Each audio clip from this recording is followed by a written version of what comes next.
Welcome back. We're the Bourbon Junkies. He's Dan, and I'm Sean, and tonight we're going to talk about modern day Dusties, or things that we would like to see as a Dusty in the future. Things that will be Dusties. Yeah.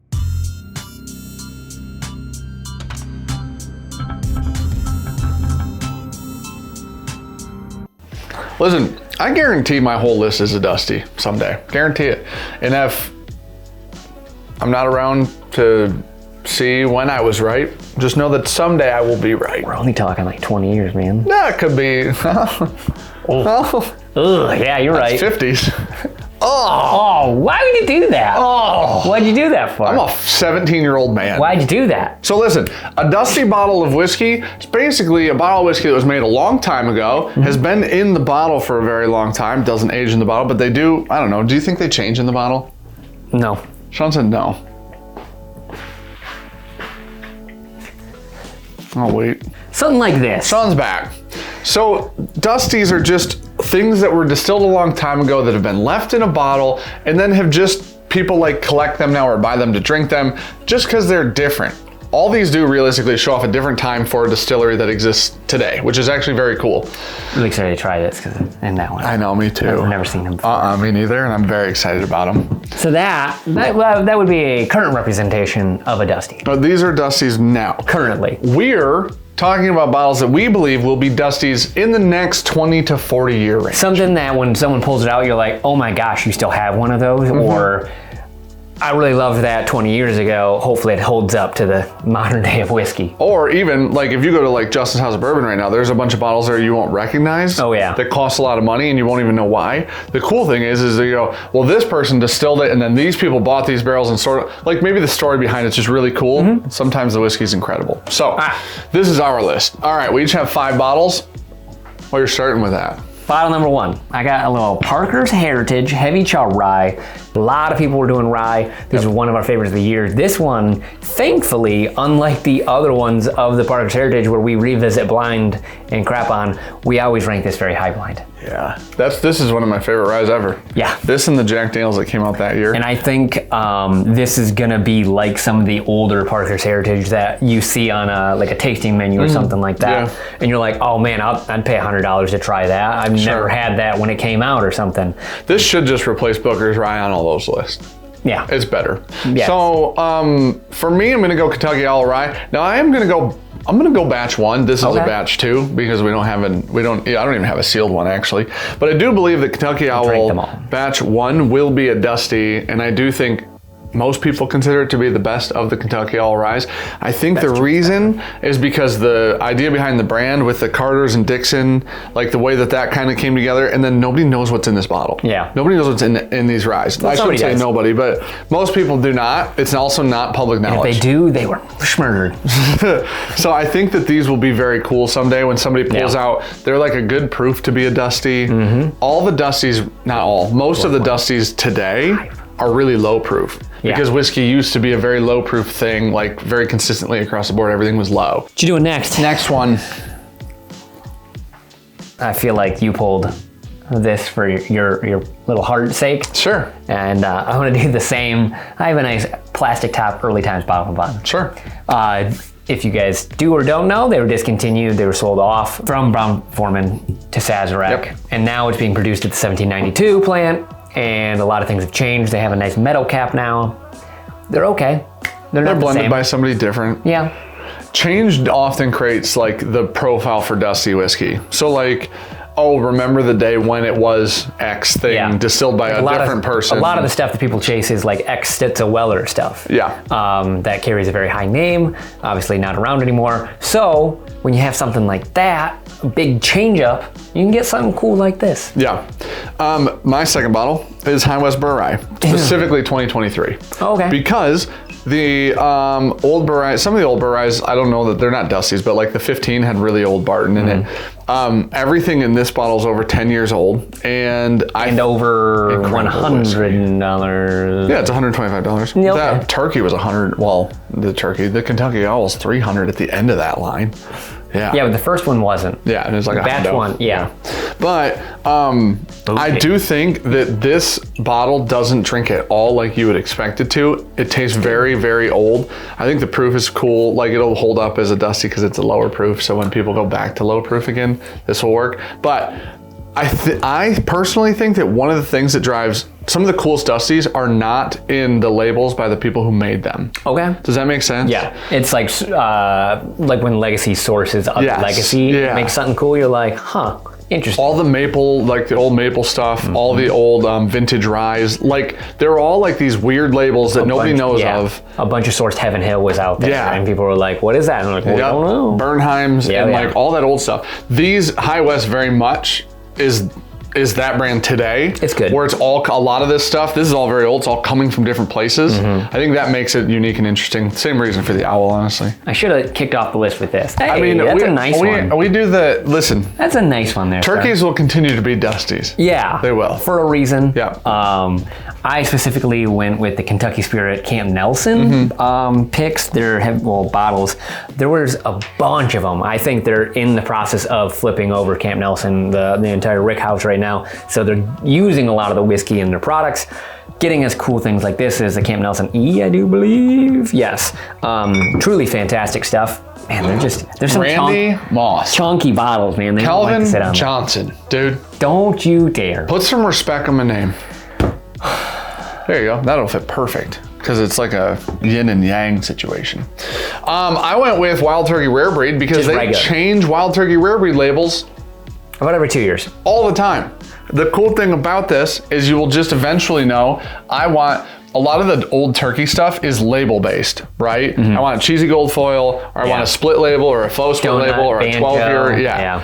These change in a really significant way. So I think people will look back and be like, I want the pre-red band labels or whatever they are. Also, Dusties at higher proofs are so cool. Yeah, they are very cool. Very, very like hard to find right now because, like we said, a lot of the times back in the day, people wanted lower proof whiskey. They didn't want crazy age statements. Like an 8-year age statement was a lot back in the day. 101 proof, like that one, was still pretty high. No one was doing 120 proof whiskey outside of like Booker's. So turkey will always just be turkey is turkey. Turkey has like the dusty market cornered, it feels like. Been around for a while. Turkey and Pre-Fire Heaven Hill. Yeah. So. All right. Speaking of high proofs. Okay. Oh. Sean's. Oh, you didn't grab it? I went with Jack Daniel's Coy Hill. Truly, I do believe when people start pulling these out in like 20 years, people are going to be like, what was that age of whiskey? Yeah. Well, specifically at Jack Daniel's, Wild Times. Look out, like that literally is just red. Not a lot of them. It's just red. But man, is it just some of the best whiskey ever made. Like, truthfully. So, we're rare now. When they came out, they were hard to get. Still not necessarily ever gonna happen again, maybe. It was maybe tossed around that they might be doing something in the same vein but different than these Coy Hills right now. But we shall see. And it might not even be, I mean, financially, it's not like a super great idea for them to redo it because they lose so much whiskey. Almost all of it. But fun, like a really cool, like I guess you could call it an experiment. And it turned out like literally made some of the best whiskey I think we've ever had. That's me this time, huh? I went Michter's 10. The bourbon. The Michter's 10 bourbon, I would do last year's or this year's, which is 23 or 24. And the reason being, your years. Good job, there were 15-year-old whiskeys in these bottles, not made by Michter's. It's insane. Yeah, this will very much go down as like the vintage rye type bottle, where you're like, that wasn't made by them, and it was way older than the 10-year age statement. And some would say that the whiskey that went into these bottles was it's a king monster whiskey that was proofed down. So yeah, literally, you know, some would say in a different state it would have been a king or a different label. But I think these are really cool right now when you know what's inside of them. I think down the road they're going to be even cooler, and you're going to want, like, it's going to be like, you want, is that a 2023? Yeah, 10, that'll be something that someone sources as like a Specific. anniversary or something, like really, really big bottle. They're like, all right, I need something from 2024 that is phenomenal. Yeah. And that one jumps right off the page. This will be super cool someday. Yeah. It's cool now. This will be very cool, like in the future. And it's got wax, and Dusty's with wax is just cool. I mean, it is only, like 90 proof. It is. Some would say 94.4. Mine's 143.7. Oh my gosh, that's so high, dude. All right. God, but it tastes like that. Well, it tastes like heaven. It tastes like dude. that. It tastes like angel cum. Oh, okay. All right, what's your last one? All right. Last but not least. What's your last one? Rare Character Exceptional, huh? Yep, I went with the Exceptional series because this one's a little bit different. So these are Kentucky single malts. Yeah. Wildly different than most things going on right now. Yeah. I do believe this category could take off just a little bit if they taste like this. Yeah, a lot of the American have... single malts, with all due respect, aren't this. This is insane. That's true. It's also 13? Very old. It's almost 14. 13.8. 13.8, Kentucky single malt, cast strength. Yeah. Truly phenomenal whiskey. These, like we were just talking about, it's got the wax, one broken cap, because of Dan. But the glue separated. We've had several of these, and they've all been good. Phenomenal. Some are created entirely different though. Yeah, well these are also very much a time and a place bottle because of who distilled them and when they did it. Yes. It was distilled a very long time ago, and the person that distilled them was very big in the like a very important person in the industry. Yep. So I do think that this will be so cool someday because it will be just like the Maple Hills or whatever they are. Yeah. And it's like, oh, that was made by the guy at the time, and it's a very cool thing right there. All right, mine is Rye 1 by Evernorth. Put it in this, just a nice one. You opened that and it got worse. Yeah, that'll be a Dusty someday. There aren't a lot left. I have one. Yeah, I have one. That's my one. I went in and got it out of the bunker.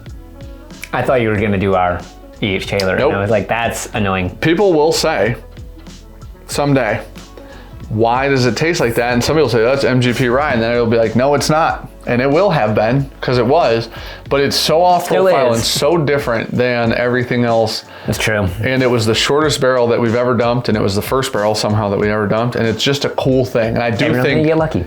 I do think that someday this will be a very cool, very unique thing. Yeah. So. Mine's hiding. Yeah, mine was too. I gotta go put it back. Mine's hiding next to my 86 Wild Turkey. Yeah, in a very safe place out of the sun. And my 89 Old Forester. Yeah. They're hiding in the basement in a china cabinet. Yeah. It's a good place for them. It's the basements are good. Oh yeah, no touchy. But yeah, that's our list of Dusties. Let us know what we missed on our list. Yeah. Dan had mentioned probably ECBP C923 will someday be there. Batch. That batch specifically was amazing. There are a couple little things that we thought about, but we didn't want to make the internet too mad. Well, there's also all the obviouses, King of Kentucky's, those will be shockers. BTAC, those will be too. Yeah, I was gonna say BTACs are pretty easy to throw in there. A lot of the Buffalo Trace stuff is very much bourbons, stuff like that. Yeah, the big boys. We have a lot of really obvious stuff. I think most of these were less obvious, and I think the reason for most of these was this was made by a cool person at a cool time. This is just the most off-profile thing in the world. A lot of these weren't so I guess obvious, but also mark my words, because I'm 100% sure WB Saffel will be a turkey Dusty, and it will be a really good one. I thought you were gonna put that on your list. It will be a very good one. I'm actually surprised you didn't, because you even talked about it. Yeah, it's incredible. And then you didn't. Like, comment, subscribe.